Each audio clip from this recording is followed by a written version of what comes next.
All right, Shalom. First and foremost, giving all praise, glory, and honor that's due to Yahweh, Ba'Hashem, Yahweh Shai, Ba'Hashem, Rachach, Wadash, double honors to the elders and apostles of the great millstone who rule well, peace and blessings to the 144,000 and the hopeful elect. Shalom, Barakatam. I'm going to read the definition of the word aberration. Okay, aberration, A-B-E-R-R-A-T-I-O-N. All right, and it says a departure from what is normal, usual, or expected, typically one that is unwelcome. Okay, it's a departure from what is normal, usual, or expected, typically one that is unwelcome. All right, it says a characteristic that deviates from the normal type. All right, in optics it says well, yeah, that wouldn't know. That's in optometry and astronomy. And one more, it says to deviate from what is normal or correct. All right, now why do I bring up the definition of the word aberration? All right, the word aberration describes us. Okay, it describes us, the Hebrew Israelites, you know, is what most people will call us. All right, which we're really just the Israelites. All right, the so-called Negroes, Latinos, and Native Americans are our people. Okay, from the Holy Land. All right, but our message, okay, our actions is a gigantic aberration. Why? Because it's unusual and it's unwanted.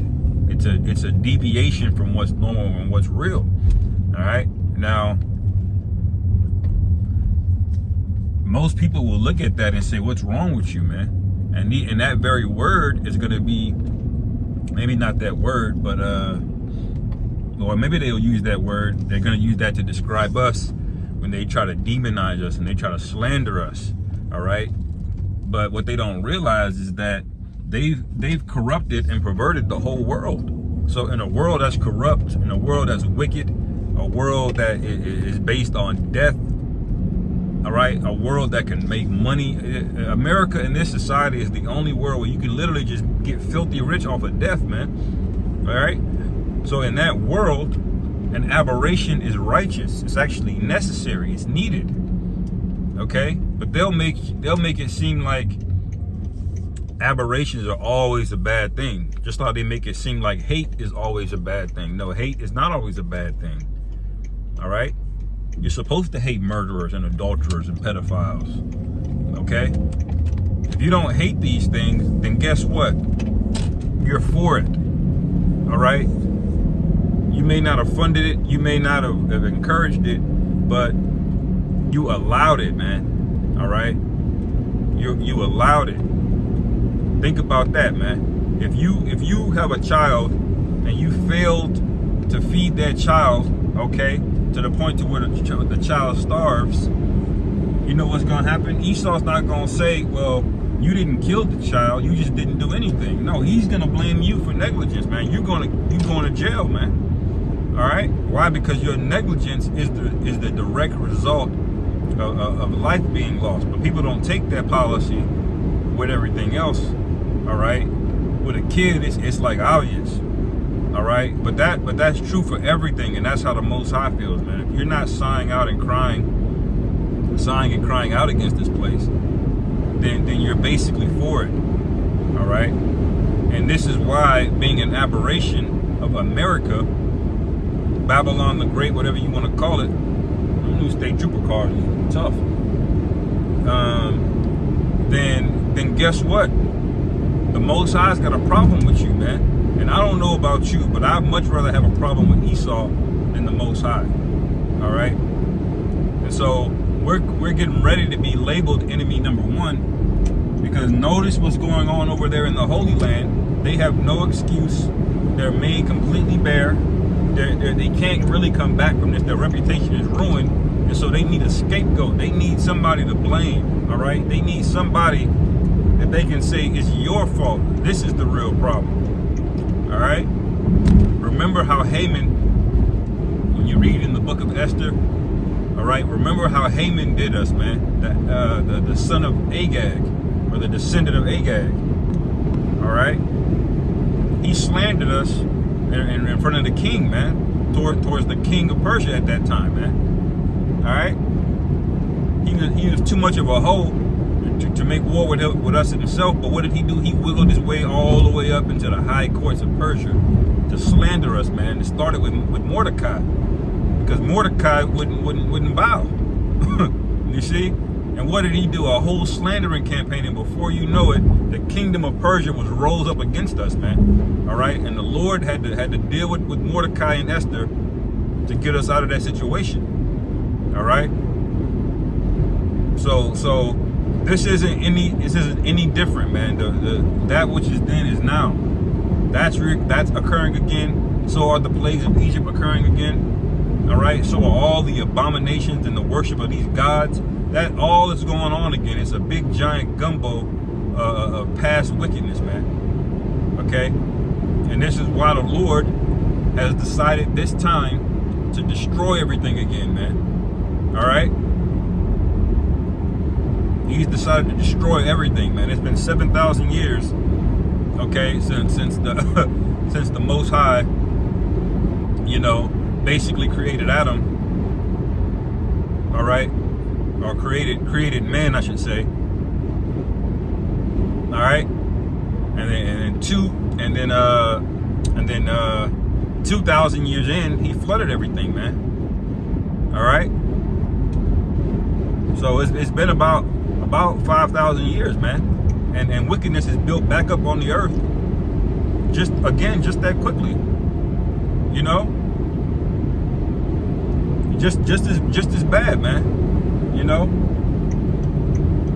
except now there's a much larger population, okay, and there's a lot more instruments of death out here, and the Lord promised it would not be water this time, man. As a matter of fact, I got to do the lesson on that, the true meaning of the rainbow, okay? Without getting, censored.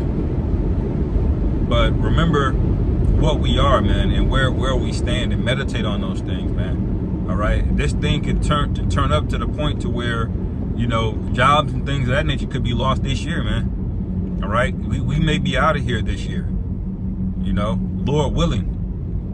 Because this thing is escalating quickly, all right? So these people over there in Israel, they're talking about, we're going to retaliate. What are y'all doing? Iran will fuck you up, man. Excuse my French. Forgive me. All right?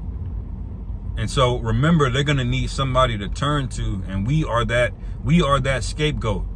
They have us in their mind as the patsy to blame everything on. Why? Because we're at the bottom. You're so-called black.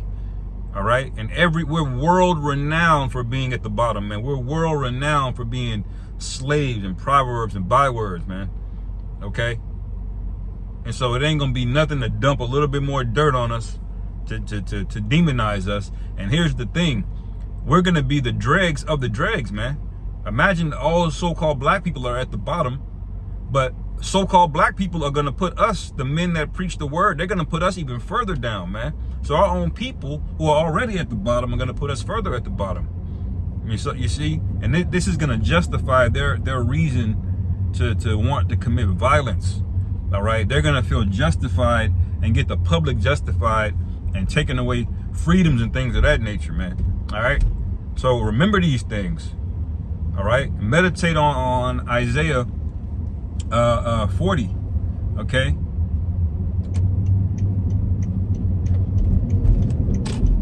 Remember, the Lord said he's going to lift up a standard against us, man, when the enemy shall come in like a flood.